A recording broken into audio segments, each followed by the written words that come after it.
நம்ம எதனால நம்ம மேலே கேஸ் போட்டிருக்காங்கன்ட்டு ஒரு யோசனை. மதுரை போலீஸ் ஏதோ கேஸ் போட்டிருக்கு. பாஜக செலிப்ரேஷன் மூட்ல இருக்கு. எல்லாம் சங்கிக்கெல்லாம் செலிப்ரேட் பண்றாங்க, டான்ஸ் ஆடுறாங்க.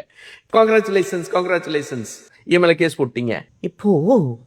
ஆனா எனக்கு என்ன ஒரு குழப்பம்னா, எதுக்காகடா கேஸ் போட்டிருக்காங்க நம்ம மேல அப்படின்ற ஒரு குழப்பம். நம்ம ஆரோவில்ல கண்டினியூஸா ஜெயந்தி ரவி மோதியோட ஸ்பெஷல் ஆளு திருட்டு தனம் பயங்கரமா ஈடுபட்டு இருக்கு, அதனால ஏதோ கேஸ் போட்டாங்களா நம்ம மேல. நம்ம தொடர்ந்து போராடிட்டு இருக்கோமே அங்க, அவங்க மேல கேஸ் போடுறது இல்ல. திருடுறவங்க மேல கேஸ் இல்ல, நம்ம மேல கேஸ் போட்டாங்க, அதனால இருக்குமா?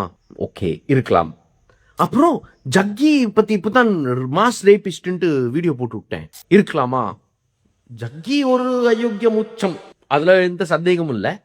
பட் ஜக்கி ஏதோ ரிலேஷன். ஜக்கி வந்த உடனே விஜய்க்கு ரொம்ப வாழ்த்து சொன்னாரு. விஜய் சென்ட்ரல் கவர்மெண்ட் அதோட அண்டர்டேக்கிங்ல எடுத்துக்கணும்னு சொன்னாரு. ஸோ ஜக்கிக்காக பேசின உடனே வீடியோ போட்டேன், அதனால ஒரு கேஸ் போட்டாங்களா?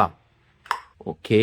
இப்போ மேகதாத்து டேம் பத்தி ஒரு மீட்டிங் ஆர்கனைஸ் பண்றோமே 12-13 ஆகஸ்ட், அதுக்காக கேஸ் போட்டாங்களா? தாவே அரசாங்கம் எதுவும் பண்ண மாட்டேங்குது, டிஎம்கே எதுவும் சீன் காட்டல, அதுக்கு கர்நாடகாக்காரன் இழிவுபடுத்திட்டே இருக்கான் நம்மள, அது சொன்னனால இருக்கலாம். சுவேஸ் தண்ணி தண்ணி தண்ணி தண்ணி தனியார் ஆக்குறான் சேலத்துல, அது பத்தி நம்ம பேசுறனால அது பத்தி கேஸ் போட்டாங்களா? இருக்கலாம். யோ சொல்லி கேஸ் போடுங்கயா, எதனால கேஸ் போடுறீங்கன்ட்டு ரொம்ப குழப்பமாயிடுது நம்மளுக்கு. புரிஞ்சுங்களா? அண்ணாமலை கேஸ் போடிட்டு இருக்கு ஹைகோர்ட்ல. திருப்பரங்குன்றத்துல எச் ராஜாவும் அண்ணாமலையும் பல பொய் வதந்தி பேசி எஃப்ஐஆர் போட்டதுக்கு சமன் கூட கொடுக்கலையே. நம்ம டிஎம்கே அரசாங்கத்துக்கு கழுவி ஊத்தணும், தாவேக்காவும் இப்போ கழுவி ஊத்தணுமா?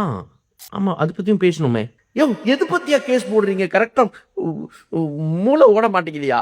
ஆனா எனிவே பாஜக யூ என்ஜாய் மேன், செலிப்ரேஷன் தான் உங்களுக்கு. ஜல்சா பண்ணுங்க.